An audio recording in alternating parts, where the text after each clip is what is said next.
Hello and welcome. We are live from New Delhi. You're watching DD India News Hour, India's voice to the world. I'm Abhishek Mahajan. Coming up in the next stop. Fierce fighting in northern Gaza as aid starts to roll off. US-built pier. Israeli military recovers bodies of 3 hostages from Gaza. David Dipap, who attacked ex-US House Speaker Nancy Pelosi's husband, sentenced to 30 years in prison. Last day of campaigning for 5th phase of India's general elections. 49 parliamentary constituencies across 8 states will go to polls on May 20th.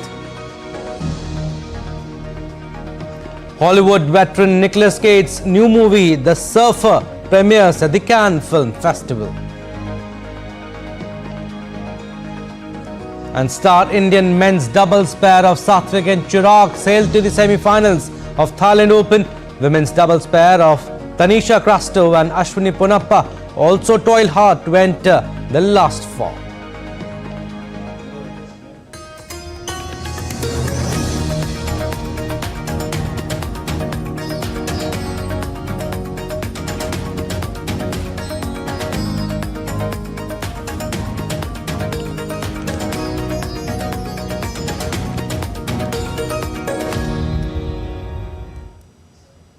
The first shipments of humanitarian assistance arrived on the shores of Gaza through the multinational Humanitarian pier.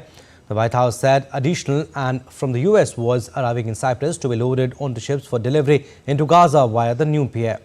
In a post on social media, US President Joe Biden said the need to get increased aid to the most vulnerable is urgent.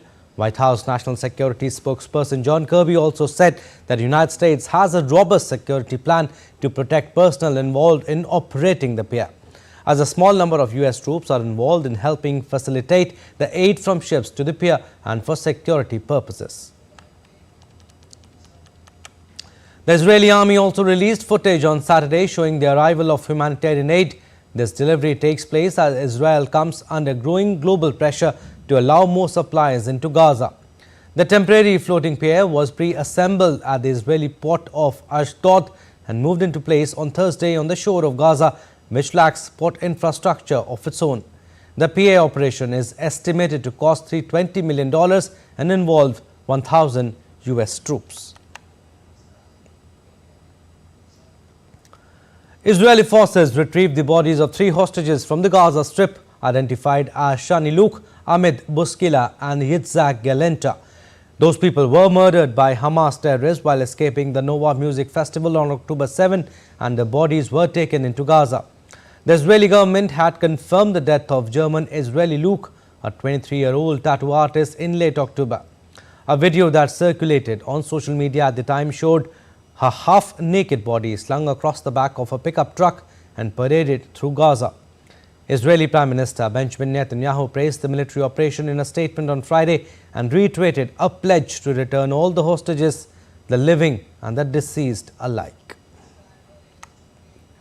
It is with a heavy heart that I share the news that last night the Israel Defense Forces and ISA forces rescued the bodies of our hostages, Shani Luke, Amit Buskila, and Yitzhak Galenta, who were taken hostage during the Hamas massacre on October 7th and they were murdered by Hamas. Their bodies were transferred to medical professionals for forensic examination and identification.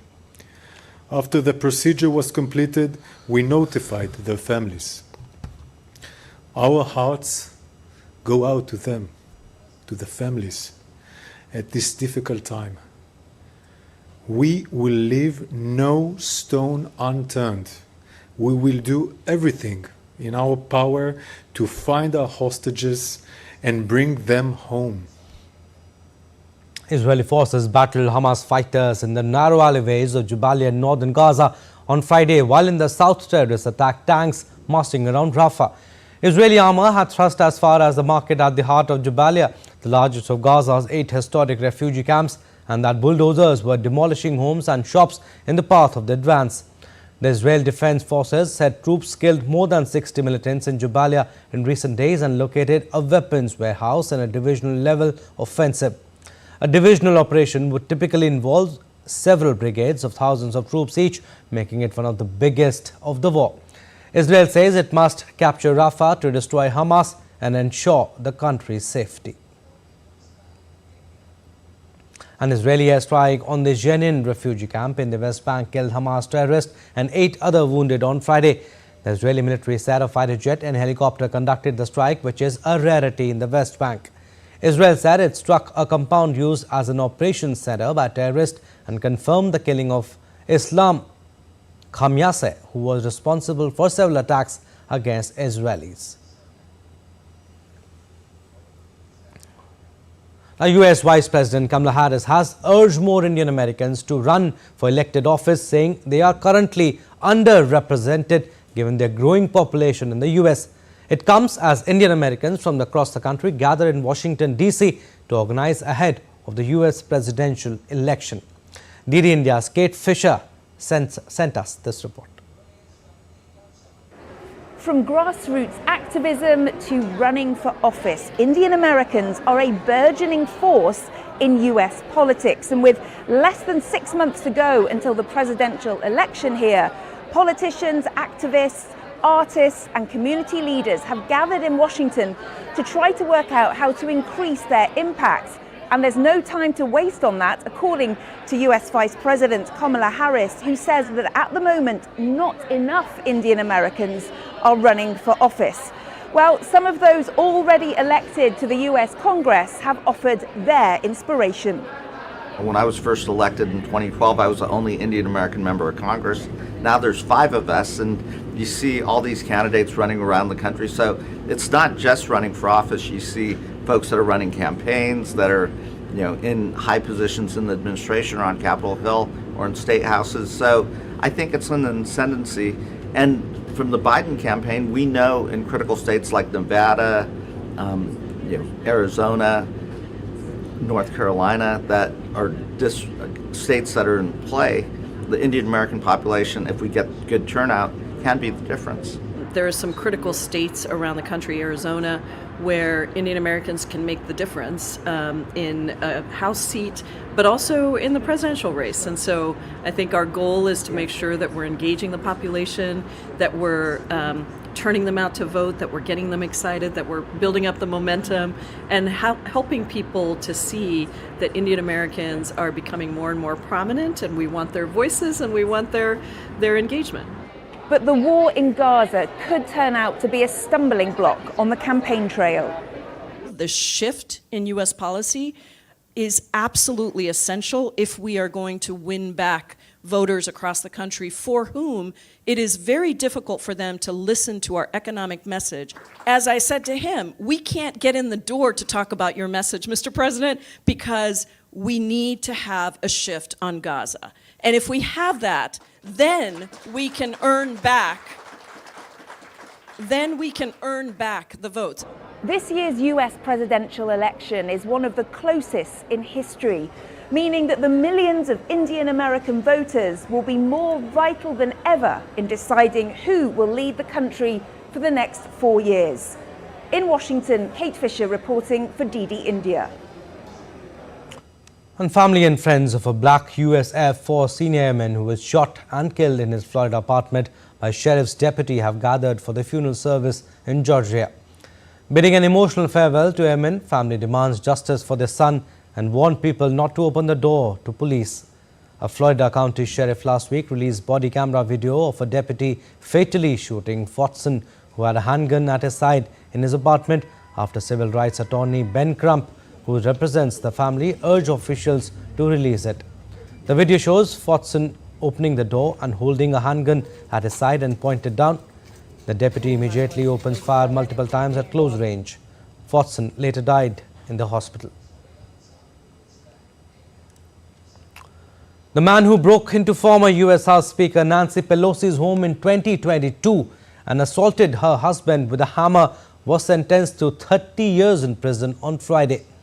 In a politically motivated attack, David DePape, forcibly entered Pelosi's home in San Francisco early in the morning on October 28, 2022, which was just a week before that year's congressional elections.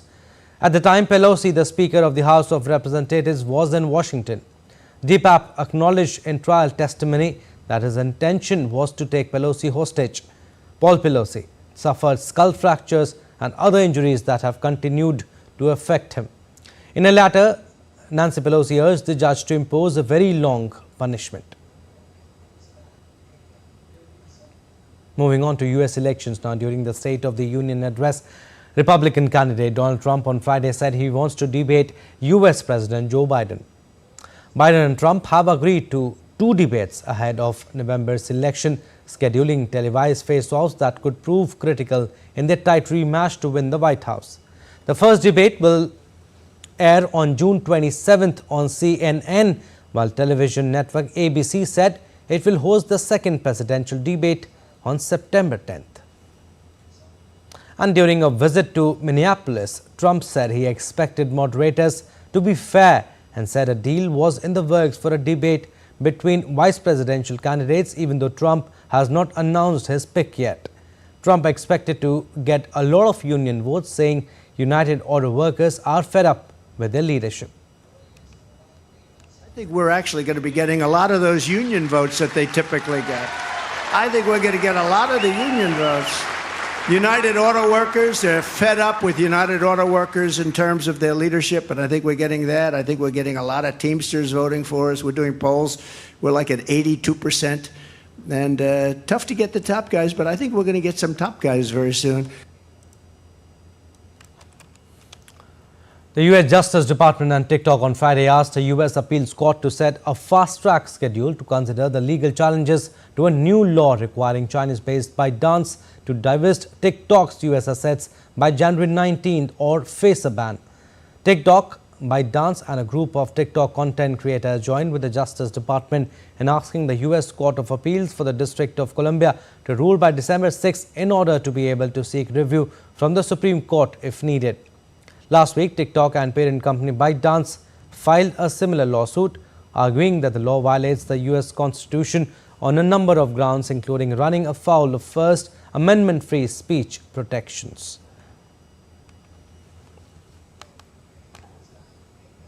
Now, some of Europe's leading tech experts have gathered in Berlin to discuss the future opportunities and challenges presented by artificial intelligence. One major focus of the conference was the growing AI collaborations taking place between business and government, with European experts saying India will be the key to ensuring AI can play a positive role in global development. From Berlin, DD India's Trent Murray reports. It's always tricky to predict the future, but for tech experts gathering in the German capital, one thing is clear. AI is coming, whether we like it or not. With the blueprint of the AI governance instrument. Totally. It's a very mammoth task, it's a very difficult task, of course. The Rise of AI conference brings together over 200 of the best and brightest in artificial intelligence, mapping out what the world will look like as the technology continues to make inroads in manufacturing, financial services, healthcare and security. How we can accelerate, how we can speed up. You know, we have the entrepreneurs, we have the capital, but not enough capital. It's more like the Americans are doing very good, very fast. China is very strong on it. And Germany is ambitious, but too slow, very European slow. So we want to reduce regulation and want more incentives, you know, more. Let's rock this together. Now, India's tech industry body predicts that the country's artificial intelligence market will be worth over $17 billion by the year 2027, growing at an annualized rate of 35% over the next 3 years. And those are numbers that have caught the attention of many here in Europe. Experts say investors see India as a hot topic of conversation amongst the sector, given its enormous talent pool. Everyone asks me about India. India is a democracy, so values are the right ones. Third, it has a lot of technical expertise, and I think they are destined to do it. And India is perfect for this because they have the power, the intelligence, and the right values. And with everything from free trade negotiations to increasing bilateral investment, the current political and business landscape suggests that cooperation will continue to strengthen between Europe and New Delhi, as both sides map out a future that will increasingly be dominated by developments in artificial intelligence. Trent Murray for DD India, Berlin. All right, we'll step into a very short break, but still to come on this edition of DD India News Hour. North Korea's Kim Jong-un accelerates production to shore up nuclear force. A tornado ripped through western Pennsylvania, shredding rooftops, shattering windows and even damaging vehicles.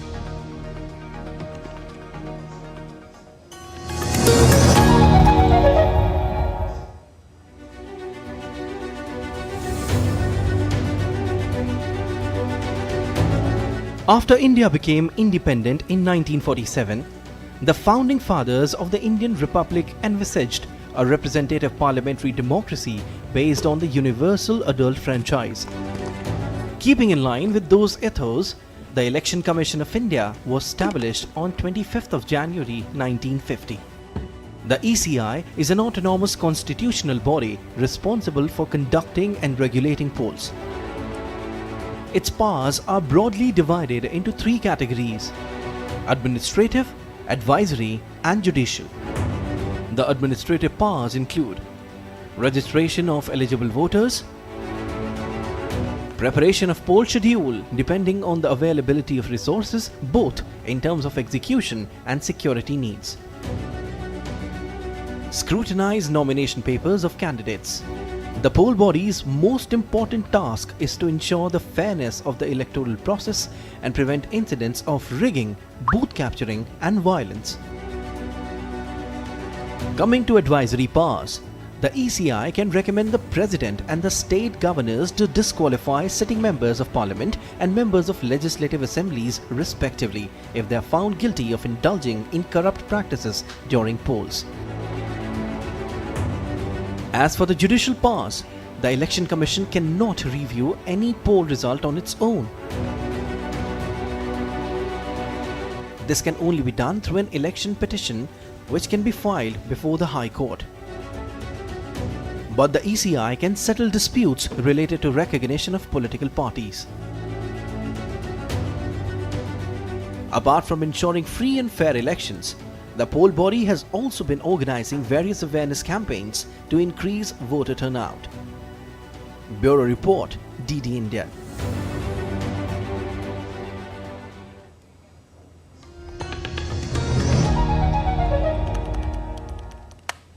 Welcome back. You're watching DD India News Hour. I'm Abhishek Mahajan. Some more stories. Ukraine's top commander warned on Friday of heavy battles looming on the war's new front in the northeastern Kharkiv region, as Russian President Vladimir Putin said Moscow was carving out a buffer zone in the area. Russian forces attacked the Kharkiv region's north last Friday, making inroads of up to 10 kilometers and unbalancing Kiev's outnumbered troops who are trying to hold the line.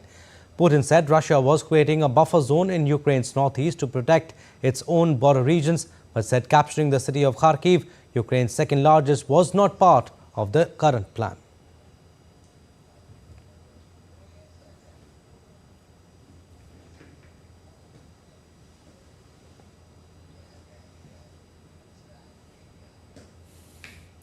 Now, the Biden administration does not encourage or enable attacks with US-supplied weapons inside Russia. White House National Security spokesperson John Kirby told reporters on Friday. Take a listen. Do not encourage, nor do we enable attacks using U.S.-supplied weapon systems inside Russian territory. That's the policy. That has not changed. Amid mob violence targeting international students erupted in Kyrgyzstan's capital city, Bishkek. In an advisory posted on social media, the Embassy of India in Kyrgyzstan posted, and I quote, "We are in touch with our students. The situation is presently calm, but students are advised to stay indoors for the moment and get in touch with the embassy in case of any issue." Unquote. Meanwhile, External Affairs Minister Dr. Jaishankar said that monitoring the welfare of Indian students in Bishkek, situation is reportedly calm now, strongly advised students to stay in regular touch with the embassy.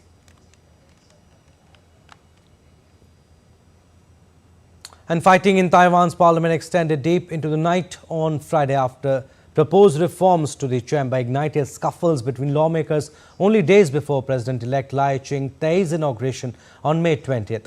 As there is currently no majority held by any party in parliament, the opposition wants to give the chamber greater scrutiny powers over the government, including a controversial proposal to criminalize officials who are deemed to make false statements in parliament. The DPP says the opposition parties KMT and TPP are improperly trying to force through the proposals without the customary consultation process and what they call an unconstitutional abuse of power. North Korean leader Kim Jong-un accelerates production to shore up nuclear force. On the same day, he oversaw a test of tactical ballistic missiles with new guidance system. State media reports that the order was to combat enemies' reckless military confrontation and bolster nuclear war deterrence. This comes after North Korea test-fired a number of short-range ballistic missiles towards the sea of its east coast on Friday. Friday's launches came a day after the US and South Korea conducted joint drills with stealth fighter jets simulating air combat. Now, France accused Azerbaijan on Friday of meddling in New Caledonia with social media campaign. The French government's watchdog for online disinformation campaigns, Wigenim, a unit created in response to Russian activity in Africa, published a report on Friday identifying Azeri social media accounts spreading anti-French propaganda. French Interior Minister Gérald Darmanin first leveled the charges against Azerbaijan on Thursday without providing any evidence. Azerbaijan's foreign ministry swiftly denied what it called insulting allegations and reiterated on Friday it was not connected to the New Caledonia protest. Now, Shabbat prayers took place outside the synagogue of Rouen in northwestern France after it was set fire by an armed man who was then shot dead by police on Friday. In the capital, Paris, people gathered in Republic Square to light candles and denounced the fire, urging everyone to not be afraid. Paris Mayor Anne Hidalgo said the city will fight against anti-Semitic acts. A tornado ripped through western Pennsylvania, shredding rooftops, shattering windows and even damaging the vehicles. A video uploaded on social media shows a tornado churning in a residential area in Pittsburgh, Pennsylvania on Friday. 3 tornadoes touched down in western Pennsylvania on Friday afternoon. The National Weather Service reported the tornadoes apparently did not cause major damage.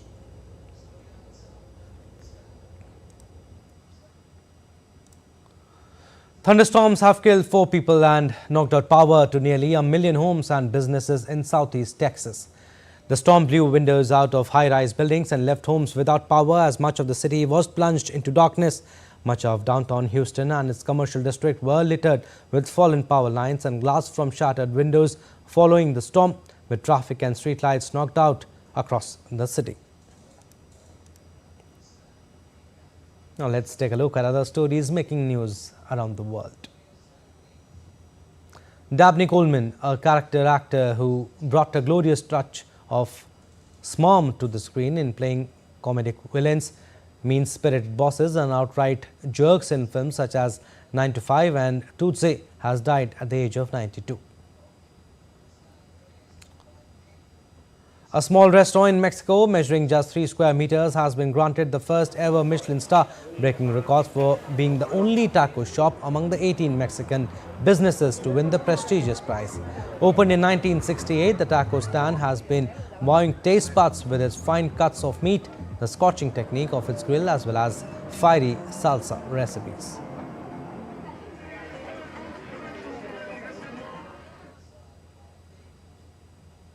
A Chilean mother was a step closer to her goal on Friday of raising $3.9 million USD to fund her son's treatment and make rare illnesses visible.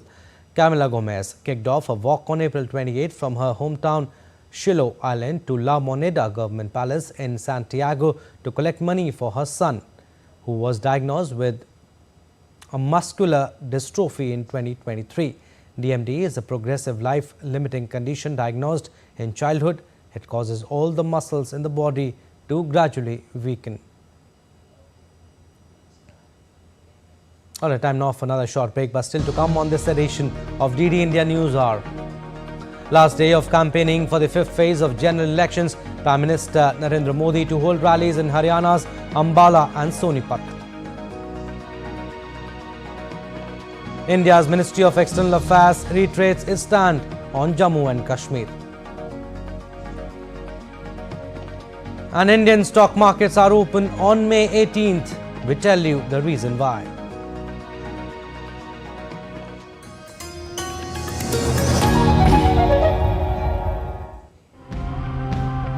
The future may seem scary, but it is solutions like these that make it less bleak. The interest in insect farming in India came only in the context of environmental management to convert these municipal and then organic waste. There are around 10,000 crickets in this container. It contains over 60% protein. At first, I took the initiative to stop the sewage runoff in my own home, using what I knew and on my own volition. It's a research topic for the future, but it would be really good to be able to treat the water and be able to reuse it, and at the same time produce plants for human consumption and other uses.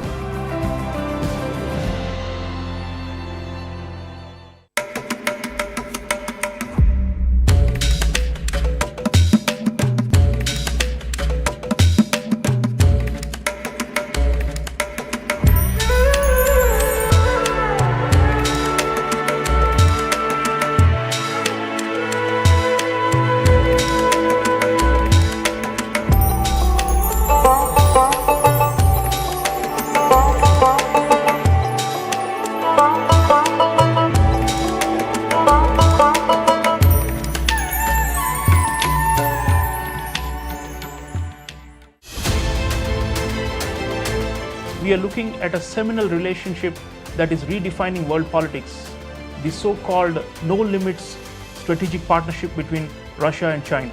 These two countries are actually trying to create a world order which moves away from Brussels and Washington DC. If you look at any chance of a conflict between India and China, it would be very difficult for us to imagine that Russia would put all its weight behind India.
Welcome to India's holiday capital.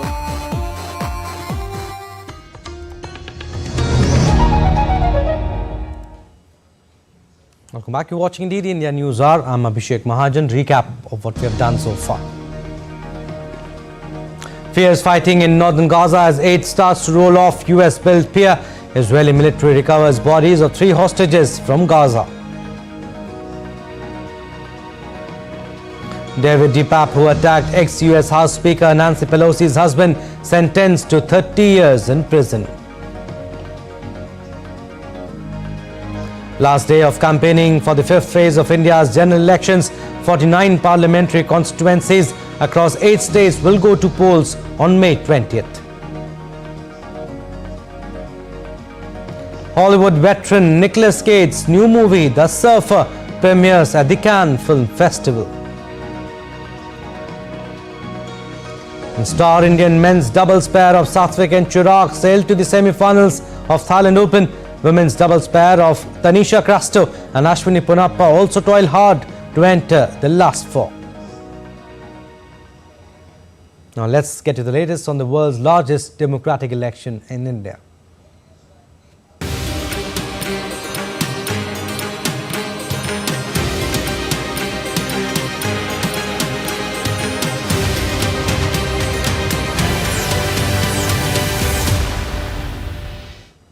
So last day of campaigning for the 5th phase of general elections is in full throttle across India as political leaders leave no stone unturned to sway the voters in their favour.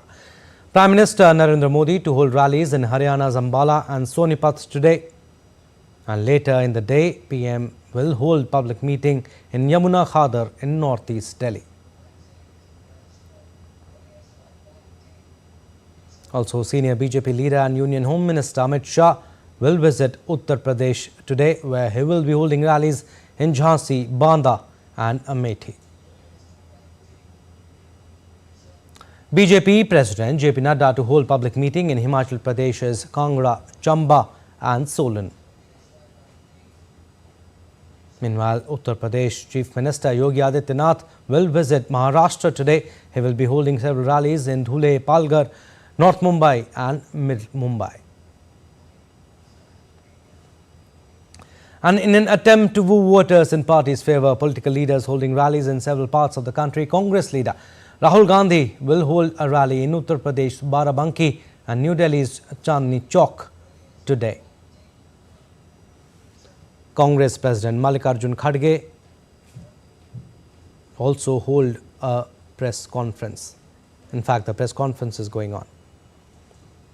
And Bahujan Samaj Party Supremo Mayawati will hold a rally in Basti district of Uttar Pradesh.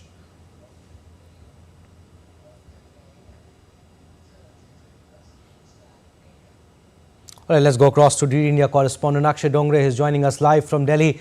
Good morning, Akshay. PM Modi is set to address his first public meeting for the Lok Sabha elections in northeast Delhi today evening. Tell us about the arrangements, and also a large number of people are expected to attend the rally.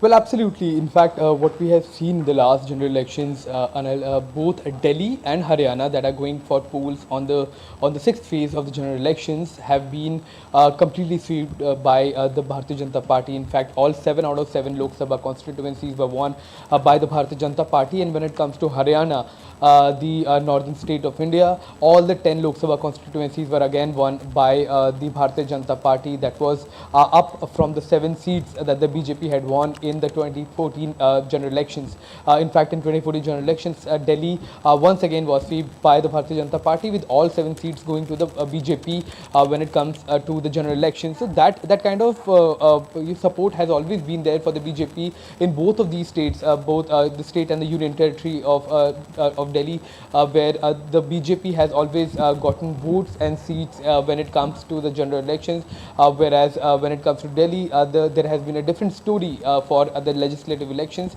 And in Haryana, we have seen that the Bharatiya Janata Party has been ruling both the state as well as the Lok Sabha seats.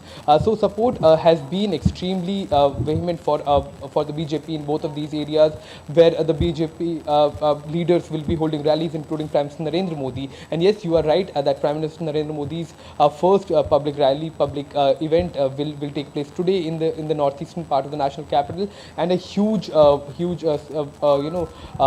crowd of both the cadre of the party as well as the supporters of the Prime Minister and the BJP are going to gather in the national capital.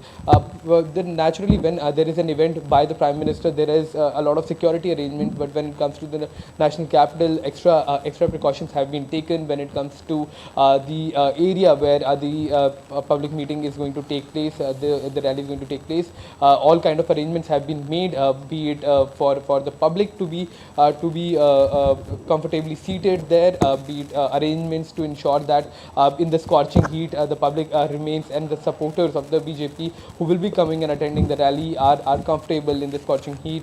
And when it comes to security arrangements, elaborate security arrangements have been taken place both by the central intelligence agencies as well as the Delhi police.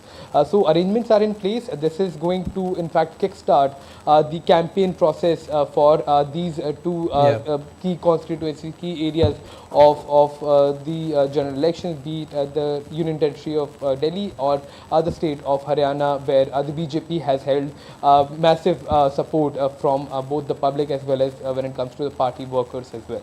Akshay, you talked about key constituencies. I mean, the BJP had swept all 7 seats in Delhi, like you also mentioned, and all 10 in Haryana in 2019.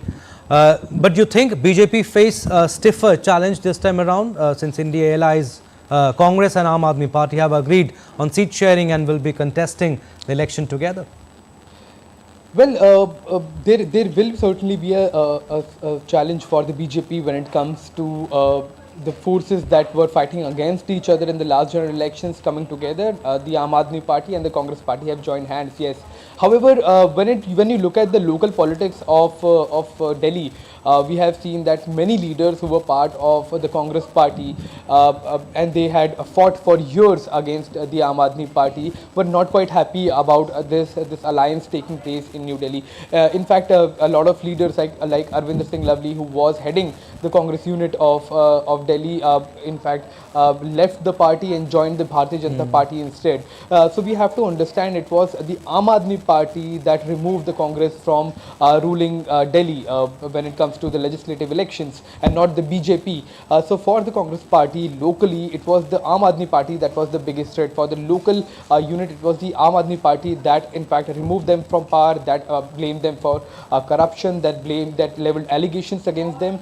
So this has been a huge rivalry going on for the last 10 years, where the party has been working against each other. In fact, when you talk about the recent scams and the allegation of scams that have taken place against not only the party workers but also the Chief Minister of Delhi, Arvind Kejriwal, it was also the Congress Party that had started the agitations against the liquor policy scam, that had leveled allegations against the top brass of the Aam Aadmi Party. And suddenly these two parties coming and forming an alliance to face the BJP, yes, they may inflict some damage, but when it comes to the key party worker, the cadre of both of these parties, they have fought against each other, and coming together and working now to face a united enemy is not that easy as it sounds. However, when it comes to the state of Haryana as well, similar kind of story is being played out.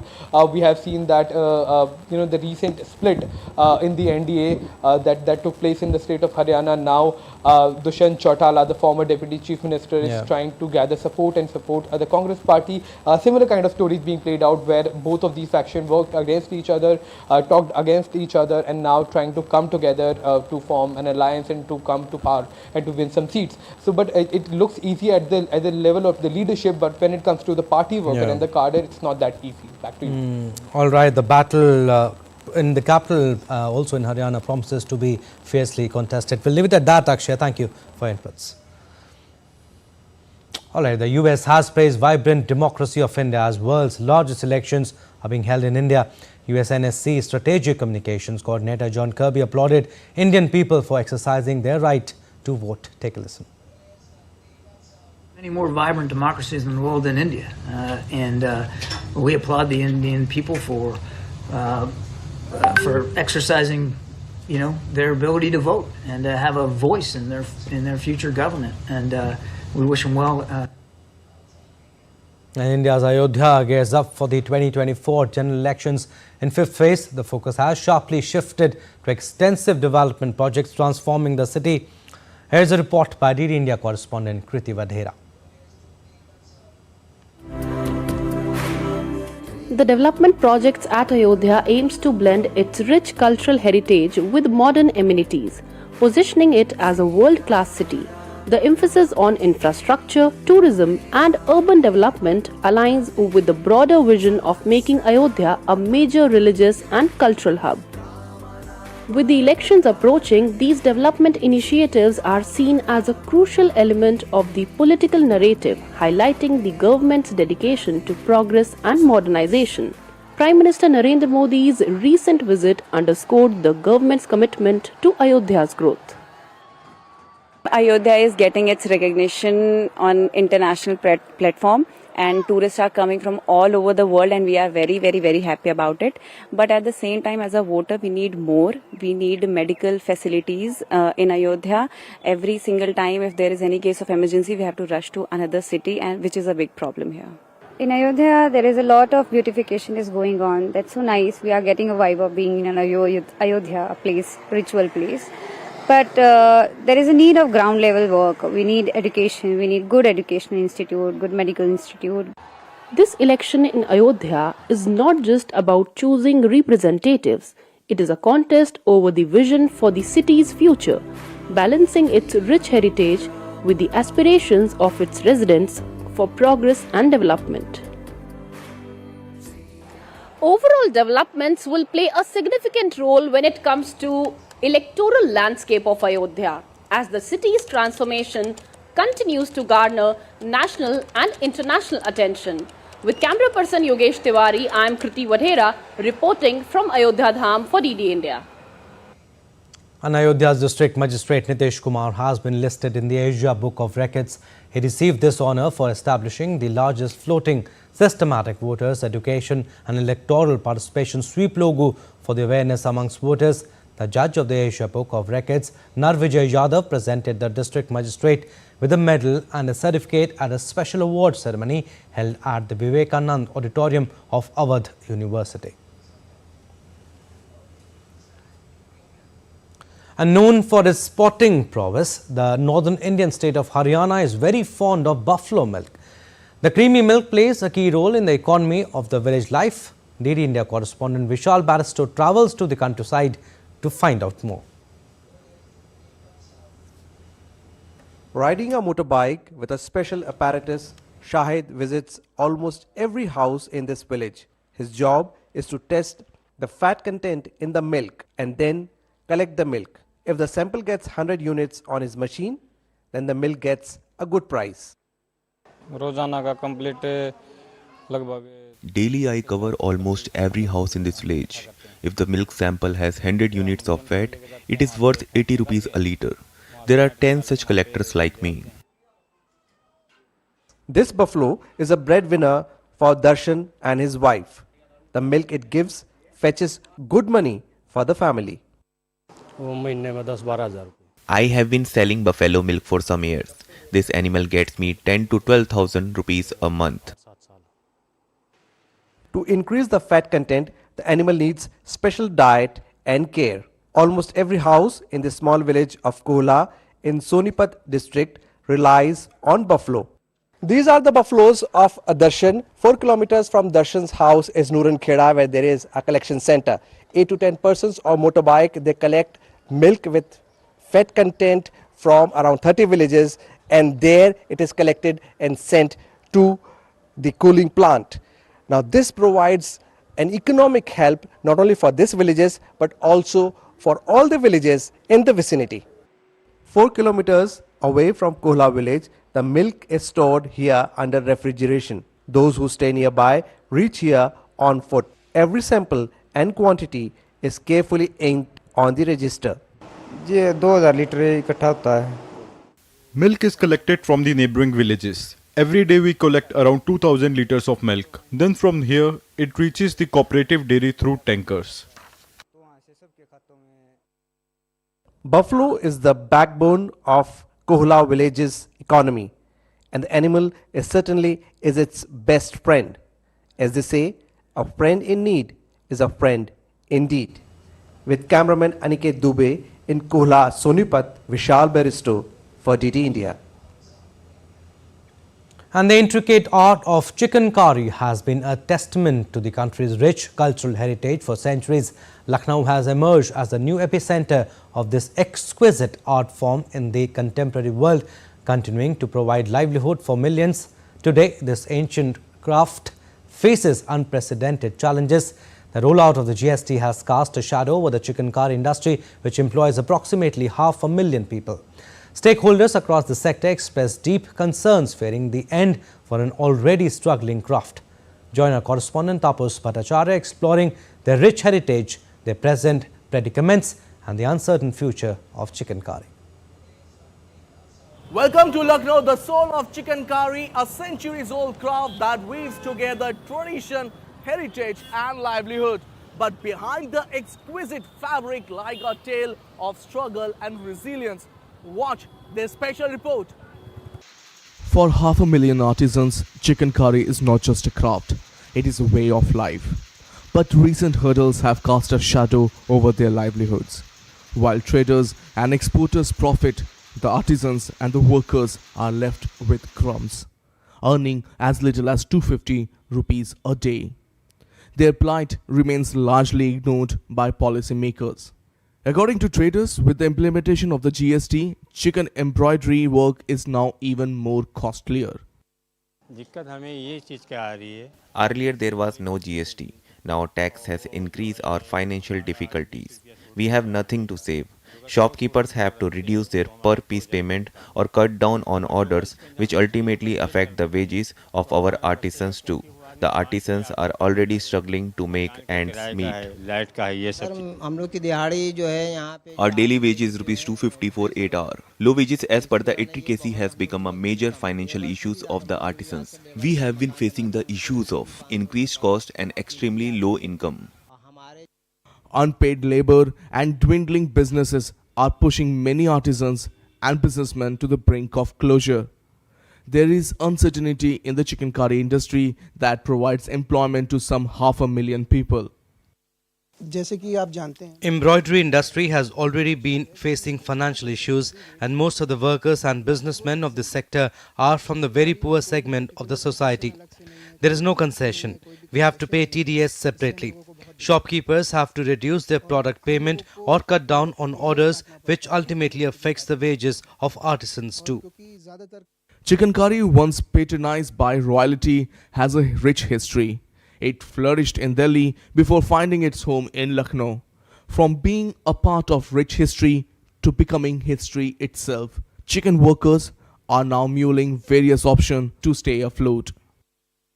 As Lucknow heads to the polls, the voices of chicken curry artisans echo through the streets, pleading for recognition and support. Their craft is more than just fabric. It's a legacy woven with threads of tradition and perseverance.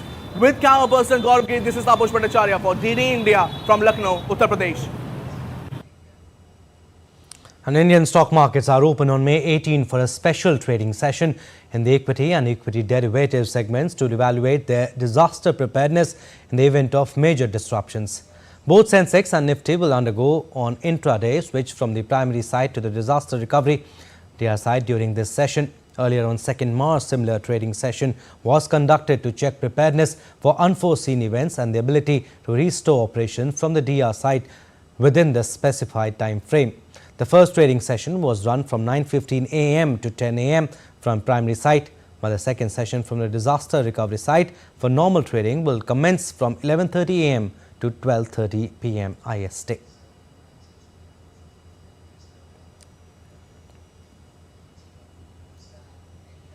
All right, we'll talk about the Cannes Film Festival. Day 5 of the Cannes Film Festival this year will see more action in the Indian camp. The day will see a discussion at the Bharat Pavilion on Dada Saheb Phalke Film City and Maharashtra as a filming destination with single window facility. The session will put the spotlight on the creative process, challenges and future direction of Marathi cinema. Another session on Indian film festivals will focus on how, from the iconic International Film Festival of India and Goa to regional festivals like Mumbai Film Festival and Kolkata International Film Festival, these events serve as platforms for emerging and established filmmakers to showcase their work, engage in dialogue and foster industry connections. All right, we'll go across to Cannes now. DD India correspondent Munmun Bhattacharya is joining us live. Good morning from India, Munmun. We have told our viewers about what all is lined up today on day 5 of Cannes Film Festival. You tell us, how has been the response so far? And many Indian films have been chosen for varied sections and have won praise from the critics too.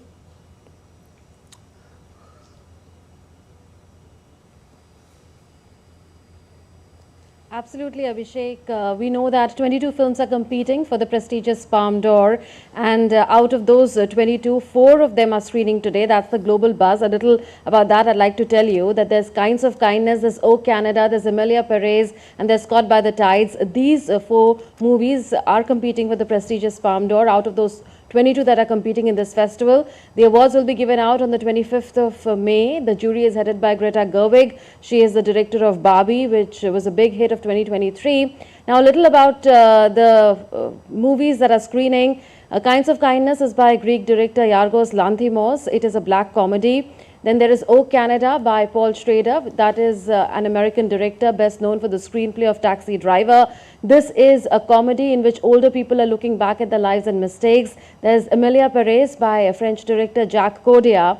That is a musical crime comedy, and Selena Gomez is starring in this particular movie, and it is revolving around Mexican drug cartels. Having said that, India has made a big splash here. It's taken center stage here at the Cannes Film Festival. There are several movies that are in the official selections. One of them is Payal Kapadia's All We Imagine Is Light. We are yet to see the screening of that. That's going to take place first on the 23rd of this month, and we are all hopeful that India will make it this time. Remember, India has just won once the Grand Prix. What was known as Grand Prix in 1946 is known as the Palme d'Or now. Okay. It is given to the director of the best film. So the Grand Prix was won by Chetan Anand's Neechanagar in 1946. That's the only time India won that top award.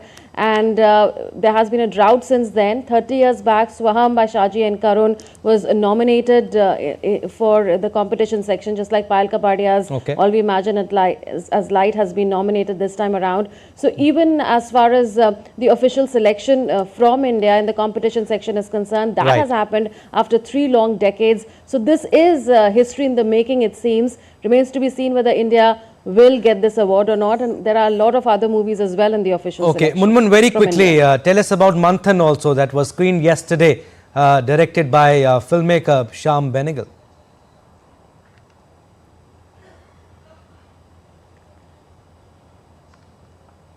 Well, absolutely, Abhishek. We saw the red carpet moment when actor Naseeruddin Shah and the son of the lead actor there in the female category, Smita Patil, was there. So Prateek Babbar as well as Naseeruddin Shah could be seen walking the stage and the red carpet, of course. And besides that, there was Shivendra Singh Dungarpur. He is the founder director of the Film Heritage Foundation of India, which has done the restoration work. Remember, this is a 1976 film, so it's almost a 50-year-old film. This is a classic by Shyam Benegal, as you know. And this was India's nomination, in a sense, for the Oscars in 1976 itself in the Best Foreign Film category. In 1947, it won the National Award for the Best Feature Film in Hindi and also for the Best Screenplay by Vijay Tendulkar. So this is a classic which is widely respected and acclaimed. It revolves around the dairy cooperative movement that was spearheaded by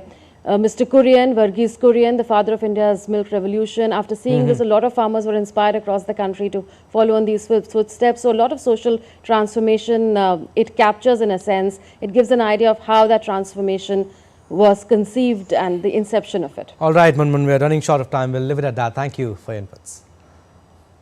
Hollywood veteran Nicolas Cage appeared on the Cannes Film Festival red carpet on Saturday for premiere of his new movie, The Surfer.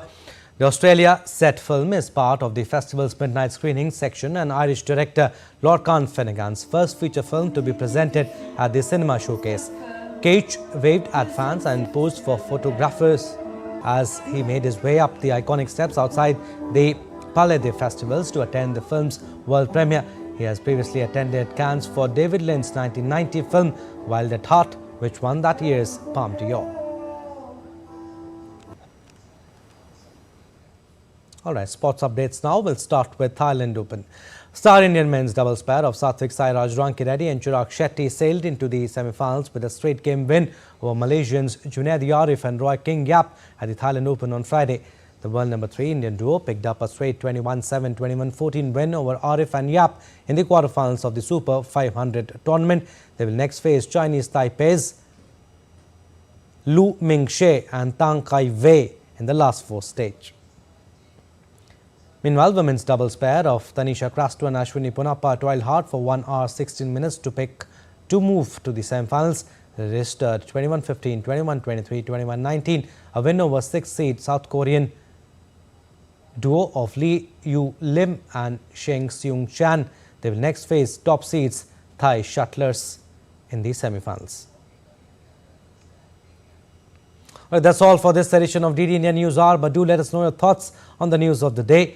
For those on the go, you can get all the latest news and updates from India and across the world on the DD India mobile app. The app is available on both Android and iOS platforms. Scan the QR code on the screen to download now. We'll be back with more news as it breaks here on DD India. I'm Abhishek. From all of us here in Delhi, thanks for watching DD India News Hour.